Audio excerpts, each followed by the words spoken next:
Hey everyone, welcome back to the channel. In today's video, I'm going to give you a quick overview of aperture settings on your Fuji X-T4 camera. This will also be applicable to other Fuji cameras as well. The aperture is part of your camera lens that actually can make smaller or larger to control how much light actually enters your camera. Think of the aperture basically as like the pupil of your eye. Aperture works exactly the same way. When it's darker, your eye will open up and dilate. When it's brighter, it will contract and get smaller. The size of the hole in your aperture is measured in f-stop, and at the first it can be a little confusing because it's actually the higher number f-stop, the narrower the aperture, and vice versa. For example, f2 gives you a very wide opening, and an f16 or f20 gives you a very tiny opening in your lens aperture. It's just opposite, it takes a bit to get used to. Different lenses will also have different f-stops. So for example, the Fuji kit lens that I have here, it starts at f2.8 and some even go as wide as 1.4 or even 1.0, making for a very wide opening.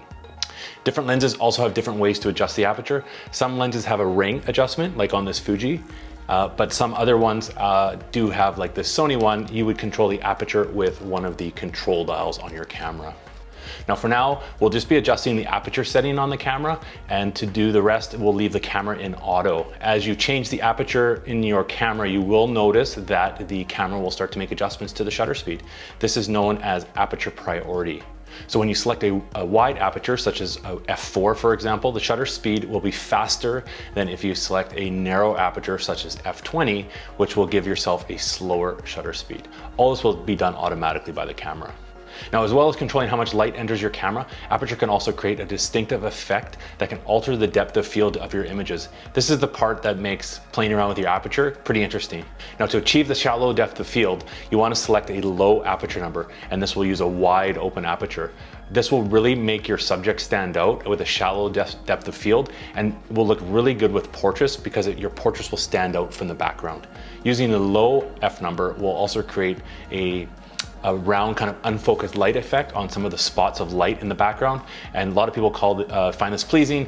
Now if you're using a mirrorless camera like the Fuji X-T4, you will see this effect through the electronic viewfinder when you place it up to your eye when you're composing your picture, so it really makes it easy to see the end result. If you're using a regular camera like a DSLR camera, you will only see this result once you've taken the picture and you either review it on the back screen or take a look on your computer. Now with the opposite of happens when you're using a high f-stop.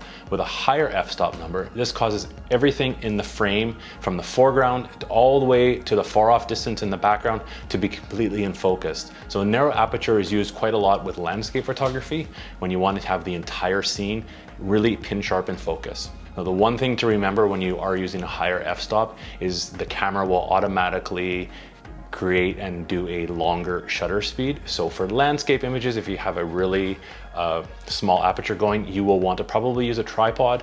It will come in handy to avoid a blurry picture. Now the next time you're out taking pictures, switch your camera into aperture priority mode and play around with these different effects that you can create by adjusting the aperture. Now we did go over this fairly quickly about aperture, but if you do have any questions about this video, please let me know in the comments below. I will be happy to answer them for you. As always, if you found this video helpful, hit the like button, and if you aren't subscribed, please consider subscribing, but also clicking on that bell icon so you can get notified of new videos.